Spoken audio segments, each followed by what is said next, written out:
Pulling அது எப்படி பண்ணுறது? காலையில் எழுந்ததும் எதுவும் சாப்பிடாமல் இதயம் வளர்த்தை வாயில ஊத்தி நல்லா கொப்பளிக்கணும், அப்புறம் அதை துப்பிடணும். இதுதான் ஆயில் புல்லிங்.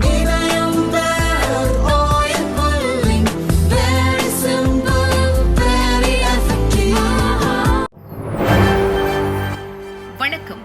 செய்திச் சுருக்கம்.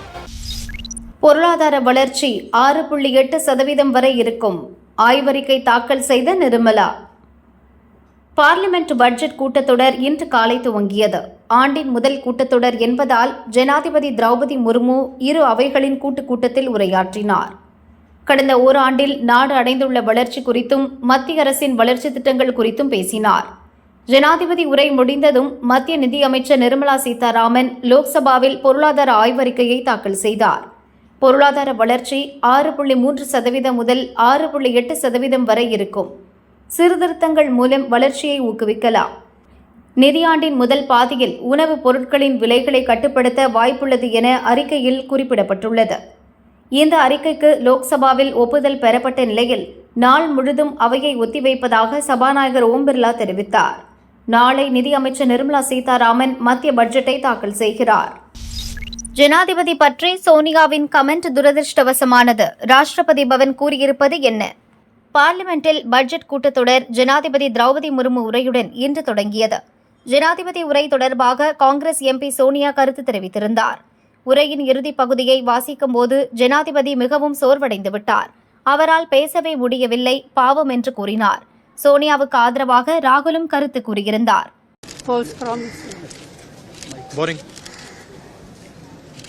No comment.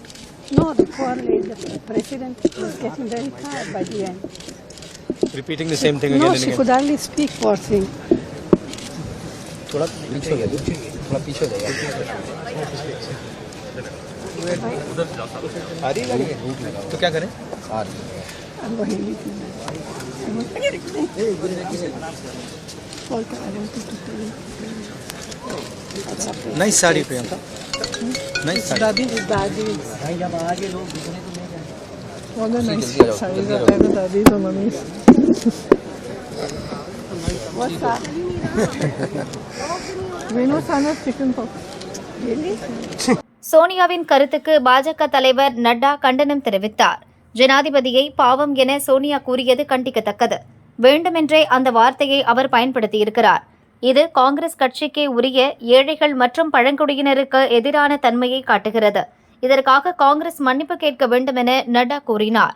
இச்சூழலில் சோனியாவின் விமர்சனம் துரதிருஷ்டவசமானது என ஜனாதிபதி மாளிகை தெரிவித்துள்ளது.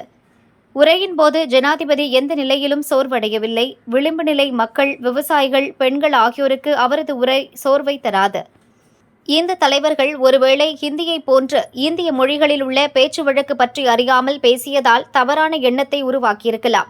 எப்படி இருந்தாலும் அத்தகைய கருத்துக்கள் மோசமான ரசனை, துரதிருஷ்டவசமானது, முற்றிலும் தவிர்த்திருக்கக்கூடியவை என்று ஜனாதிபதி மாளிகை கூறியுள்ளது. தவேகாவில் ஆதவ் அர்ஜுனா, நிர்மல் முக்கிய பதவியை கொடுத்த விஜய். பனையூர் பரபரக்கும் பின்னணி. தமிழக வெற்றிக் கழகம் என்ற கட்சியை துவங்கிய நடிகர் விஜய் முதல் அரசியல் மாநாட்டை பிரம்மாண்டமாக நடத்தி தனது பலத்தை நிரூபித்தார். ஏர்போர்ட்டுக்கு எதிராக பரந்தூரில் போராடும் மக்களை சந்தித்த பிறகு தனது கள அரசியல் துவங்கிவிட்டதாக விஜய் அறிவித்தார். அன்று முதல் அசுர வேகத்தில் செயல்பட்டு வருகிறார். தமிழகம் முழுவதும் 120 மாவட்ட செயலாளர்கள் தலைமையில் நிர்வாகிகளை நியமிக்கும் வேலையில் இப்போது இறங்கியுள்ளார். இன்னொரு புறம் நாம் தமிழர் உள்ளிட்ட கட்சிகளில் இருந்து முக்கிய நிர்வாகிகளை தட்டி தூக்கும் வேலையும் நடக்கிறது. பல கட்சிகளை சேர்ந்த நிர்வாகிகள் தவேகாவில் இணைந்த வண்ணம் உள்ளனர். இதன் தொடர்ச்சியாக முக்கியமான 2 புள்ளிகளை இப்போது விஜய் தூக்கியிருக்கிறார். விசிகாவில் இருந்து விலகிய ஆதவ் அர்ஜுனா, அதிமுகவைச் சேர்ந்த நிர்மல்குமார் தவேகாவில் இணைவது உறுதியாகிவிட்டது. இன்று பனையூரில் நடக்கும் தவேகா மாவட்ட செயலாளர்கள் கூட்டத்துக்கு விஜய் வருகை தந்தார். அதே நேரம் ஆதவ் அர்ஜுனா, நிர்மல்குமார் ஆகியோரும் அடுத்தடுத்து பனையூர் வந்ததால் பரபரப்பு ஏற்பட்டது. அவர்களை தவேகா பொதுச் செயலாளர் ஆனந்த் வரவேற்றார். விஜய் முன்னிலையில் இருவரும் முறைப்படி தவேகாவில் சேர்ந்தனர். ஆதவ் அர்ஜுனாவுக்கு தேர்தல் பிரிவு பொதுச் செயலாளர் பதவி வழங்கப்பட்டுள்ளது. அதேபோல் நிர்மல்குமாருக்கு கட்சியின் துணை பொதுச் செயலாளர் பதவியை விஜய் வழங்கியுள்ளார். அதேபோல் பேச்சாளர் ராஜ்மோகன் கட்சியின் கொள்கை பரப்பு செயலாளராக நியமிக்கப்பட்டுள்ளார்.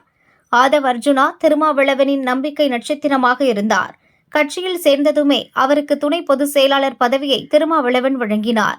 தடாலடியாக செயல்பட்ட ஆதவ் திமுகவுக்கு எதிராகவும் ஸ்டாலின் குடும்பத்துக்கு எதிராகவும் பல விமர்சனங்களை வைத்தார். திமுகவில் மன்னராட்சி நடப்பதாகவும் கூட்டணி விவகாரம் குறித்தும் பல குற்றச்சாட்டுகளை அடுக்கினார். இதனால் கட்சிக்கு விரோதமாக செயல்பட்டதாக கூறி ஆதவ் அர்ஜுனாவை 6 மாதம் சஸ்பெண்ட் செய்தார் திருமாவளவன். சில நாட்கள் கழித்து கட்சியில் இருந்து நிரந்தரமாக விலகுவதாக ஆதவ் அறிவித்தார். அப்போதே தாவைக்காவில் சேரப்போவதாக தகவல் பரவியது. பின்னர் அதிமுக அவரை இழுத்துவிட்டது என்ற பேச்சும் எழுந்தது. ஆனால் தாவேகா தான் தனது சாய்ஸ் என்பதை அவர் இப்போது உறுதி செய்துவிட்டார். நிர்மல்குமாரை பொறுத்தவரை அதிமுக ஐடி விங்கின் முக்கிய பொறுப்பாளர். முதலில் பாஜகவில் இருந்தார். ஐடி விங் தலைவராக பதவி வகித்து வந்தார். 2023 பழனிசாமி முன்னிலையில் அதிமுகவில் இணைந்தார். ஐடி விங் இணை செயலாளர் என்ற முக்கிய பதவியை அவருக்கு பழனிசாமி வழங்கினார். இந்நிலையில்தான் அவரும் தாவேகாவில் சேர்ந்துள்ளார். இவர்களை தவிர நாம் தமிழர் கட்சியின் சில முக்கிய நிர்வாகிகளும் இன்று தாவேகாவில் இணைவார்கள் என்று அக்கட்சி வட்டாரம் கூறுகிறது. சீமானுக்கு அடுத்தடுத்த அதிர்ச்சி. குட் பை சொன்ன முக்கிய நிர்வாகி. நாம் தமிழர் கட்சியில் அப்படி என்ன நடக்குது?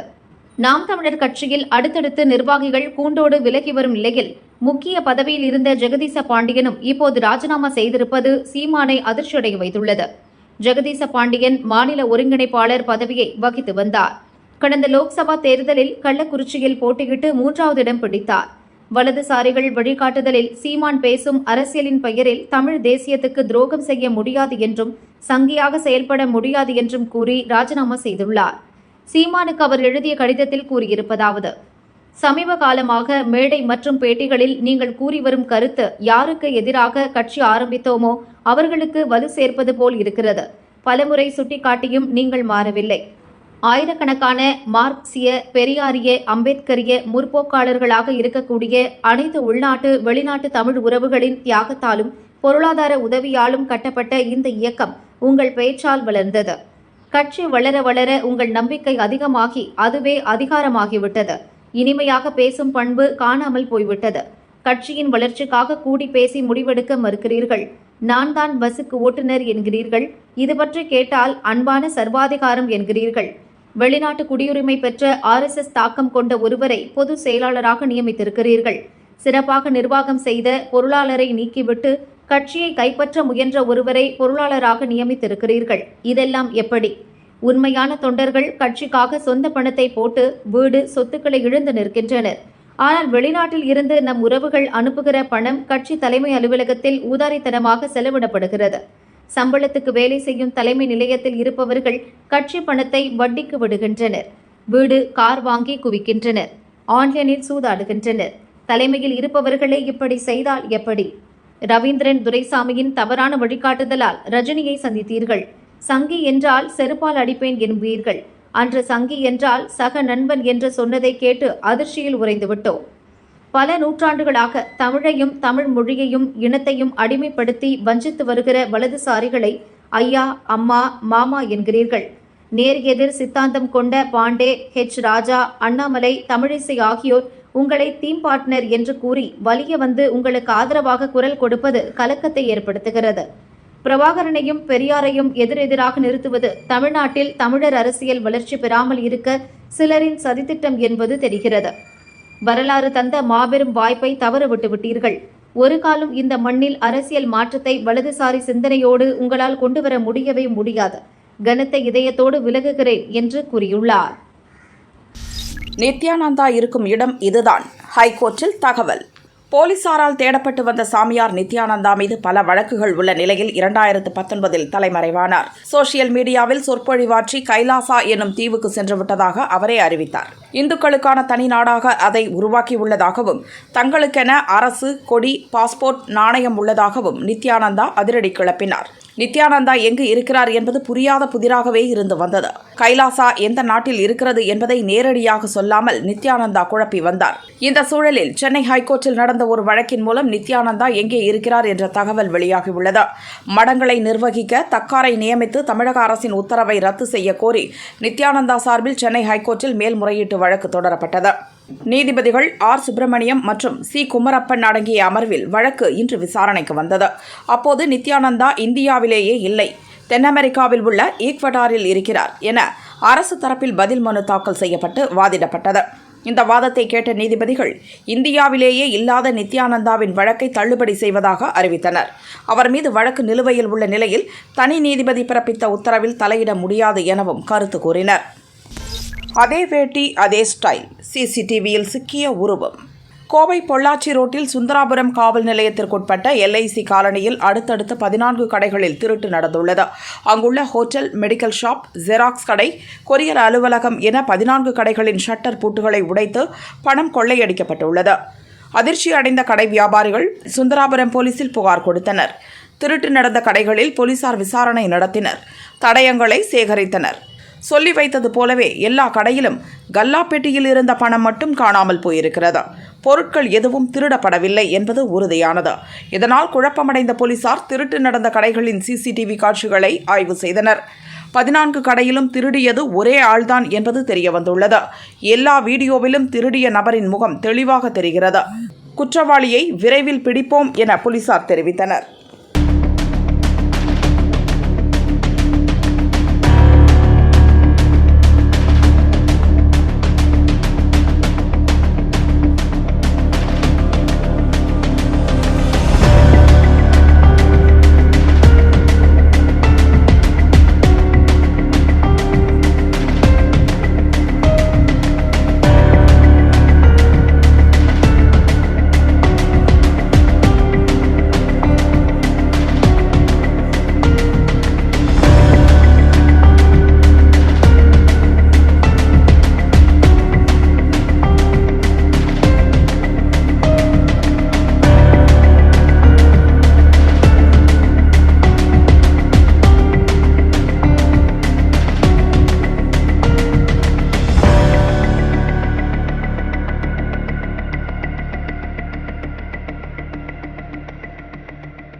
இந்த பாடலுக்கான உரிமை இளையராஜாவுக்கு இல்லை. 1980 வெளியான மூடுபனி திரைப்படத்துக்கு இளையராஜா இசையமைத்திருந்தார். அதில் இடம்பெற்ற என் இனிய பொன் நிலாவே என்ற பாடல் ஹிட் அடித்தது. இப்பாடலை இளையராஜாவின் மகன் யுவன் சங்கர் ராஜா ரீமிக்ஸ் செய்து அகத்தியா என்ற படத்தில் பயன்படுத்தியிருந்தார். விஜய் இயக்கியுள்ள இந்த அகத்தியா படத்தை வேல்ஸ் இன்டர்நேஷனல் லிமிடெட் தயாரித்துள்ளது. நடிகர்கள் ஜீவா, அர்ஜுன், ராசி கண்ணா உட்பட பலர் நடித்துள்ளனர். இந்த சூழலில் பாடலை அனுமதியின்றி ரீமிக்ஸ் செய்து பயன்படுத்தியதாக சரிகம நிறுவனம் டெல்லி ஹைகோர்ட்டில் வழக்கு தொடர்ந்தது. மூடுபனி திரைப்படத்தில் இடம்பெற்றிருந்த அனைத்து பாடல்கள் மற்றும் மியூசிக்கல் ஒர்க்ஸ் காப்புரிமை தங்களிடம் உள்ளது. அங்கீகாரம் இல்லாமல் பாடலை பயன்படுத்தி இருப்பதாக சரிகம நிறுவனம் கூறியிருந்தது. வழக்கு இன்று விசாரணைக்கு வந்தது. நீதிபதி புஷ்கர்ணா விசாரித்தார். பாடலை உபயோகப்படுத்த இளையராஜாவிடம் அனுமதி பெற்றதாக படத்தின் தயாரிப்பு நிறுவனம் சார்பில் தெரிவிக்கப்பட்டது. காப்புரிமையை நாங்கள் தான் வைத்துள்ளோம். இசையமைப்பாளர் என்ற முறையில் இளையராஜா அந்த பாடலை பிறருக்கு வழங்க முடியாது என சரிகம நிறுவனம் ஆதாரங்களை சமர்ப்பித்தது. பாடலுக்கான காப்புரிமை இளையராஜாவிடம் இல்லை. இதனால் அவர் 3ஆம் நபருக்கு உரிமை வழங்க அனுமதி அளிக்க முடியாது என நீதிபதி தீர்ப்பு வழங்கினார். ரீமிக்ஸ் பாடலை வேல்ஸ் ஃபிலிம்ஸ் இன்டர்நேஷனல் வெளியிடுவதையும் தடை செய்து நீதிபதி உத்தரவிட்டார்.